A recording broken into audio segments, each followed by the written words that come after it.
당신은 지금 어디서 살고 있나요? 초라한 반지하 월세방. 겨울이면 곰팡내가 나고, 여름이면 습기가 흐르는 그런 곳, 아니면 좁은 자취방, 혹은 가족과 함께하는 평범한 전셋집. 우리 모두는 어딘가에서 시작합니다. 우리는 누구나 처음에는 작은 것부터 시작합니다. 작은 월급, 작은 방, 작은 꿈. 하지만 그것이 문제가 아닙니다. 문제는 거기서 머물러 있는가 아니면 거기서 벗어나려고 노력하는가입니다. 그런데 지금 이 순간 한 달에 단 몇만 원의 월세를 내던 그 초라한 지하방에서 시작한 사람이 있습니다. 겨울엔 차갑고 여름엔 습한 그곳에서 그가 꿈꾼 것은 단 하나였습니다. 언젠가는 돈이 있으면 모든 게 괜찮을 거라는 순진하지만 간절한 믿음 말입니다. 그것은 단순한 욕심이 아니었습니다. 그것은 생존의 문제였습니다. 인간으로서의 최소한의 존엄성을 지키기 위한 절대적인 필요였습니다. 그의 이름은 박준호입니다. 그리고 12년이라는 세월이 지난 지금 그는 한 달에 1억 6천만 원이 들어오는 여러 건물의 주인이 되어 있었습니다. 이것은 단순한 성공담이 아닙니다. 이것은 우리 모두가 공감할 수 있는 한 남자가 절망에서 희망으로 나아가는 여정입니다.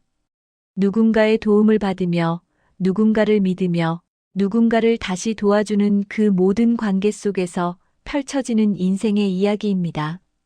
처음 만난 박준호는 독특한 패션감으로 눈에 띕니다. 검은 구멍난 신발, 손으로 만든 것 같은 독특한 호박색 반지, 작은 안경. 이 모든 것들이 그의 개성을 말해줍니다. 평범함 속에서 자신의 색깔을 잃지 않는 사람의 모습입니다. 안녕하세요. 사업을 하고 있습니다. 여관 청소부로 시작해서 호텔 사업을 약 35년 정도 했고, 지금은 건설 쪽에도 손을 대고 있습니다. 그의 음성에는 차분함이 있습니다. 자신의 여정을 아는 사람만이 가질 수 있는 침착한 말입니다. 그는 서두르지 않습니다. 마치 오랫동안의 경험이 그에게 충분함을 가르쳐 주었다는 것처럼 말입니다. 박준호의 차량은 6억대의 고급 외제차입니다. 현금으로 구매했습니다.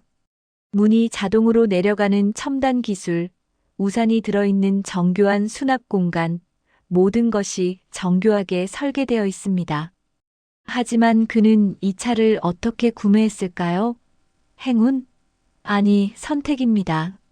남자에게 차는 로망입니다. 하지만 미치도록 살아야만 그렇게 탈 수 있어요. 저는 술도 담배도 골프도 해외여행도 하지 않습니다. 모든 것을 차에 투자했거든요. 이 말 속에는 깊은 의미가 있습니다. 그는 무언가를 선택했다는 것입니다. 수많은 유혹 속에서 자신의 꿈을 우선순위로 삼았다는 뜻입니다. 친구들의 초대를 거절하고 즐거움을 연기한 것입니다. 그것이 진정한 선택입니다. 현재 그가 소유한 차는 여러 대입니다. 예전에는 벤틀리, 페라리 같은 슈퍼카도 있었지만 지금은 이것에 집중하고 있습니다. 많이 가지는 것이 성공이 아니라 정말 필요한 것을 선택하는 것이 성공임을 알게 된 것입니다. 원래 다른 사람을 태우지 않습니다. 어릴 때의 경험 때문입니다. 그의 목소리가 잠깐 진지해집니다. 그 순간 그 앞에는 더 이상 외제차의 주인이 아니라 한 남자의 상처가 드러납니다. 초등학교 2학년 때였습니다. 아버지는 사과밭에서 일하셨습니다. 당시 돈이 없으면 모두 과수원에서 머슴으로 살았거든요. 어느 날 밭 주인이 아무 잘못도 없는 아버지를 혼내는 모습을 봤습니다. 정당한 이유도 없이 그냥 자신이 돈이 더 많다는 이유로요. 그 순간이 제 인생을 바꿨습니다. 모든 아이가 이 장면을 봅니다. 또 다른 형태로 말입니다. 누군가가 힘을 가지고 누군가를 억압하는 모습을요. 그리고 그 순간 한 아이는 깨닫습니다. 그 순간 깨달았습니다. 똑똑함도 필요 없고 학력도 필요 없고 대통령도 필요 없고 오직 돈만 있으면 된다는 것을요. 그 이후로는 더 이상 두렵지 않았습니다. 왜냐하면 목표가 명확했으니까요. 그날부터 제 꿈은 단 하나, 부자가 되는 것이었습니다. 당신은 이것을 좋아할 수도 싫어할 수도 있습니다. 하지만 이것이 현실입니다. 돈이 모든 것은 아니지만 돈 없이 존엄성을 지키는 것은 매우 어렵습니다. 그리고 박준호는 그것을 알았습니다. 어려서부터요. 그리고 그는 서울로 올라왔습니다. 큰 기차를 타고 작은 짐 하나만 들고 소개소에서 여관 청소부로 보내져 숙박업을 시작했습니다. 하지만 처음은 순탄하지 않았습니다. 3번을 실패했습니다. 3번의 실패를 거쳐 8년이 지났을 때 비로소 호텔을 인수할 기회가 생겼습니다. 8년입니다. 생각해 보세요. 8년 동안 매일 아침 일어나 실패를 마주하는 것입니다. 그 밤이 얼마나 길었을지, 그 깊이가 얼마나 깊었을지.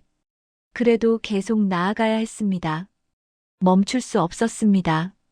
당신이 지금 실패했다면 당신은 혼자가 아닙니다. 박준호도 그랬습니다. 그 당시 박준호는 한 호텔의 지배인으로 3년을 일했습니다. 사장이 여관을 더 이상 하지 않겠다고 했을 때 4억 원이라는 가격이 제시되었습니다.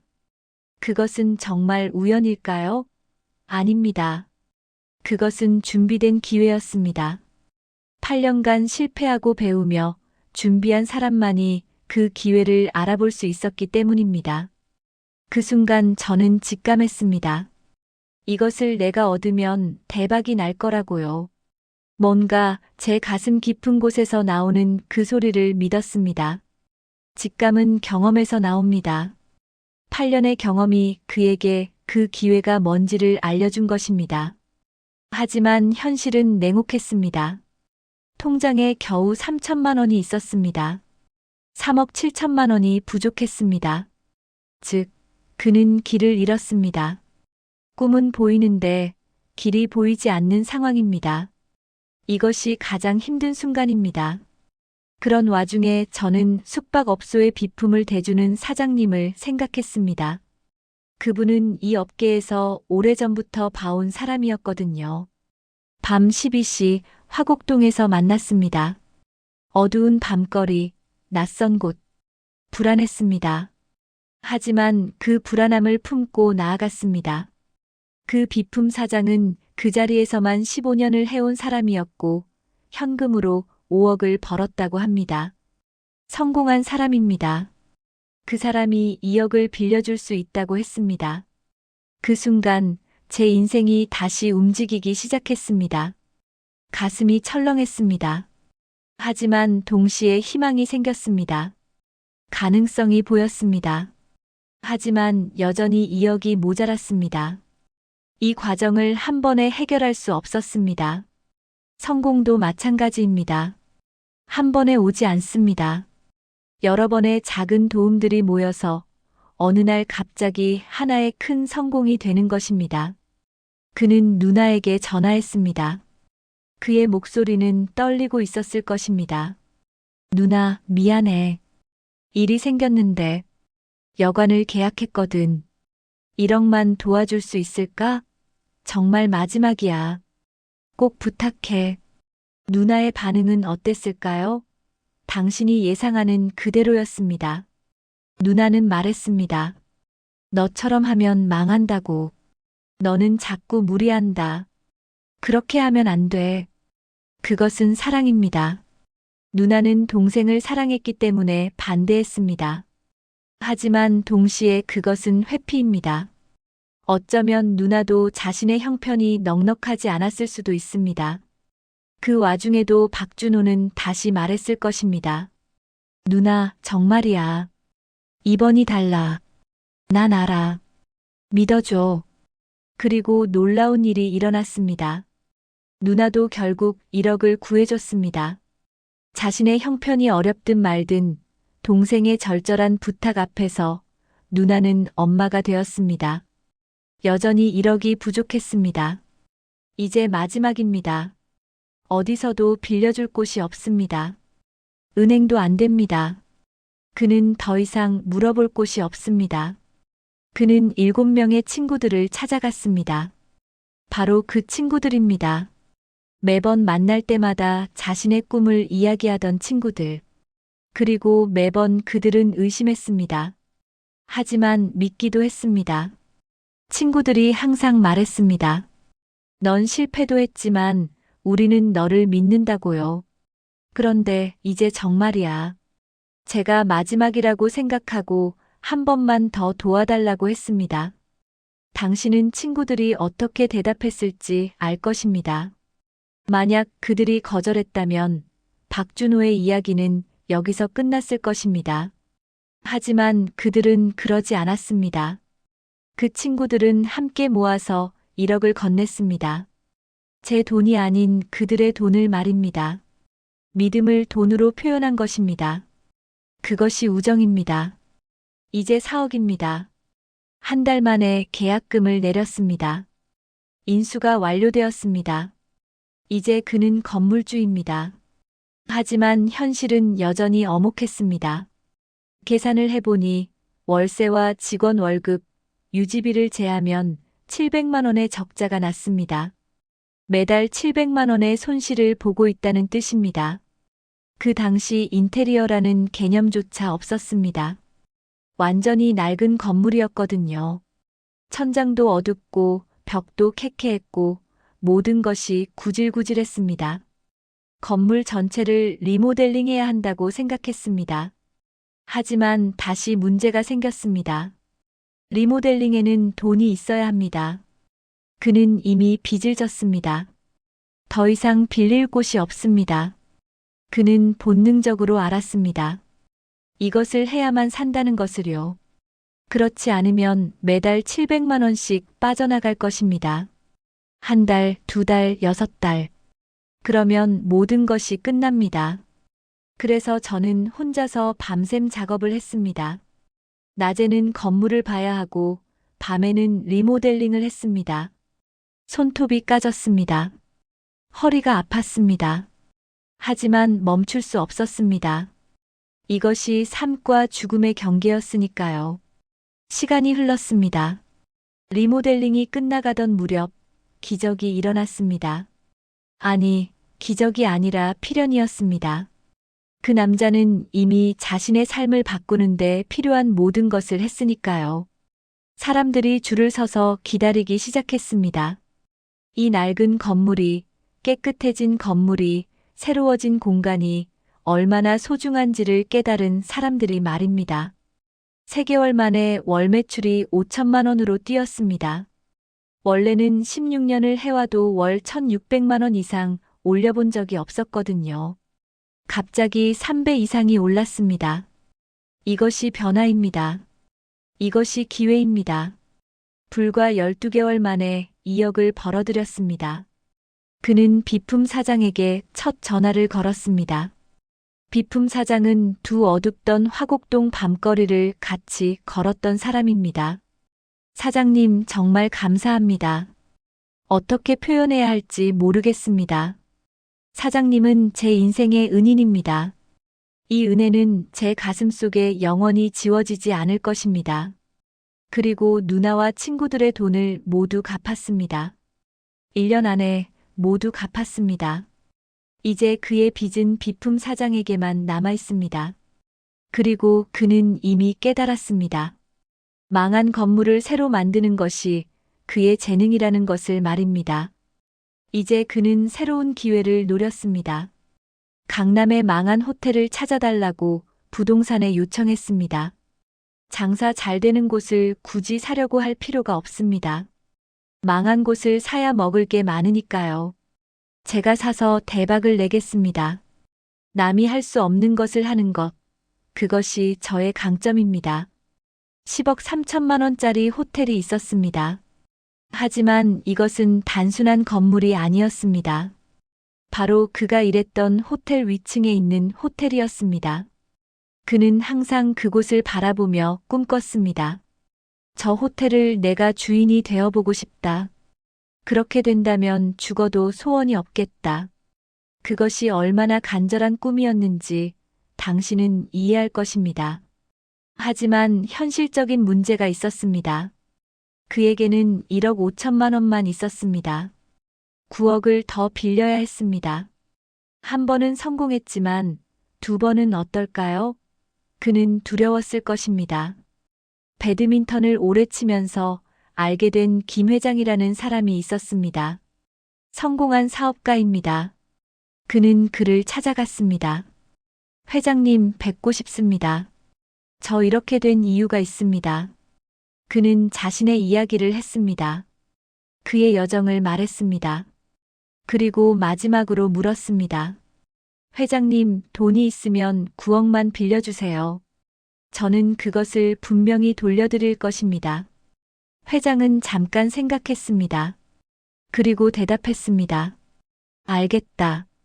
내일 계좌로 보내겠다. 그것이 전부였습니다. 다음 날 정말로 9억이 들어왔습니다. 그 은혜는 제 가슴 속에 영원히 지워지지 않을 것입니다. 돈은 벌 수 있습니다. 하지만 믿음은 돈으로 살 수 없습니다. 회장님은 제게 믿음을 주신 것입니다. 지난번 경험을 바탕으로 그는 이번 호텔도 전면 리모델링에 들어갔습니다. 다시 밤샘 작업입니다. 다시 손가락과 허리의 고통입니다. 하지만 이번에는 희망이 더 컸습니다. 월 3,300만 원이 올랐던 곳에서 리모델링을 마친 후 월 1억 1천만 원이 올라왔습니다. 당신이 상상할 수 있나요? 3배를 넘게 올랐다는 것입니다. 인생에서 정말로 쨍하고 했던 날이 두 번 있는데 이것이 그 두 번째 날이었습니다. 불과 2년이 조금 넘었을 때 기적이 일어났습니다. 아니, 이것도 기적이 아니라 필연이었습니다. 그는 지하 월세방에서 월 1억 6천만 원이 들어오는 건물주가 되어 있었습니다. 12년 전 그는 월 몇만 원을 겨우 내던 사람이었습니다. 12년 후 그는 한 달에 1억 6천만 원을 버는 사람이 되었습니다. 1년 반 뒤 9억을 모두 갚았습니다. 마지막 상환일 김 회장이 말했습니다. 자네는 너무나 열심히 살아가는 모습을 봐왔기 때문에 내가 조금만 도와주면 밥은 먹고 살겠다고 생각했어. 그런데 나갈 줄은 몰랐네. 자네는 뭘 해도 망할 수가 없어. 박준호가 웃으며 대답했습니다. 그렇죠, 회장님.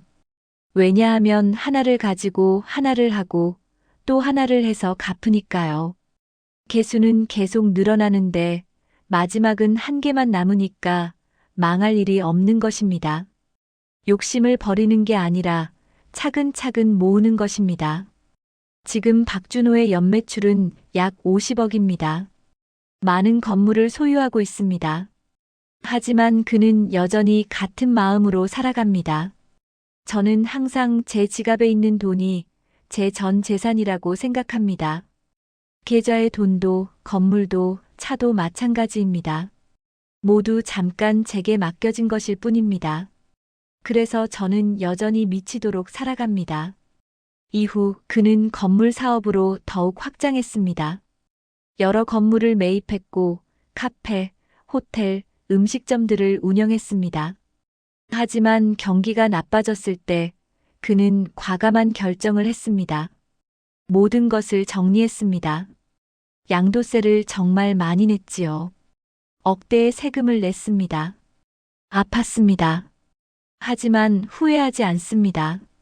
최고로 잘 나갈 때 자꾸 확장하고 넓혀놓으면 결국 모든 걸 잃게 됩니다. 욕심이 나를 죽이는 것입니다. 최고로 잘 나갈 때야말로 더 신경을 써서 넘어지지 않도록 해야 합니다. 그것이 제가 배운 교훈입니다. 그의 사무실은 낮에 불을 켜지 않습니다. 밝은 날씨면 충분하니까요. 작은 절약이지만 그 속에는 큰 철학이 있습니다. 그의 옷은 화려합니다. 남자치마 바지처럼 넓은 하의와 감동적인 상의. 이것이 그의 자신감의 표현입니다. 화려한 것을 입을 때는 자신감이 있어야 합니다. 자신감이 없으면 부담스러워 보입니다. 저는 제가 누구인지 알고 있습니다. 그래서 두렵지 않습니다. 그는 국방부 포상을 받은 적도 있습니다. 논산 육군훈련소에서 3,100명의 훈련병 앞에서 1시간의 특강을 했습니다. 강동구에서는 2,000명의 어르신들을 모시고 음식을 대접했습니다. 왜 하냐고요? 어차피 저는 말단입니다. 어떤 성공을 거두든 저는 항상 말단의 마음으로 살기로 했습니다. 누군가가 저에게 해줬던 것을 이제는 제가 해줘야 하니까요. 그는 여전히 자신의 손으로 밥을 짓고 국을 담고 밥상을 차립니다. 호텔 사장이지만 그는 조리도 하고 청소도 합니다. 절반을 버리면 낭비가 되니까 자르고 다듬고 모두 활용합니다. 롤스로이스를 타면서도 이렇게 아껴 쓰니 상반되어 보이나요? 사업에 투자할 때는 금액 관계없이 쓰지만 나머지는 철저히 아낍니다. 그것이 부의 비결입니다. 그가 강원도 동계올림픽 장소에 봉사를 가 있었습니다. 수십 년을 봉사해오고 있습니다. 매년 2천만 원을 비용으로 들이면서 25년째 계속하고 있습니다. 사업을 하면서 3번 실패했고, 한 번은 버스 탈 돈도 없어서 2달을 외출도 못한 적이 있습니다. 그 깜깜한 심정을 알기에 누군가는 나눔을 통해 함께 살아야 한다고 생각합니다. 제 소득의 일부는 봉사하라고 포함되어 있습니다. 마지막으로 그는 젊은이들에게 가장 중요한 조언을 합니다. 이것이 그의 성공의 진정한 비결입니다. 성공하고 싶으면 항상 마지막에 들어온 직원의 마음으로 살아보세요. 200만 원을 받고 한 달을 살아야 하는 그 직원의 마음 말입니다. 대표라는 생각을 가지면 어깨에 힘이 들어갑니다. 어깨에 힘이 들어간다는 것은 곧 망한다는 뜻입니다. 어깨에 힘을 빼려면 항상 제일 낮은 곳에서 살아가야 합니다. 그것이 진정한 성공의 비결입니다. 그의 여정은 여기서 끝나지 않습니다. 지하 월세방에서 시작한 한 남자의 이야기는 계속됩니다. 절망은 희망으로, 절망은 다시 기회로 바뀝니다. 그리고 그 과정에서 많은 사람들이 함께합니다. 우리 모두도 박준호처럼 할 수 있습니다. 지금 이 순간 당신이 어디에 있든, 당신의 현재가 얼마나 초라하든 절대로 포기하지 마세요. 당신의 8년은 낭비가 아닙니다. 당신의 밤샘은 무의미하지 않습니다. 당신이 믿는 누군가가 반드시 있을 것입니다. 돈의 노예가 되지 말고 돈을 벌 줄 아는 사람이 되세요. 그리고 미치도록 살아가세요. 욕심이 아니라 집념으로요. 당신의 현재는 당신의 미래가 아닙니다. 지하 월세방은 단지 출발점일 뿐입니다. 12년이라는 시간이면 모든 것을 바꿀 수 있습니다.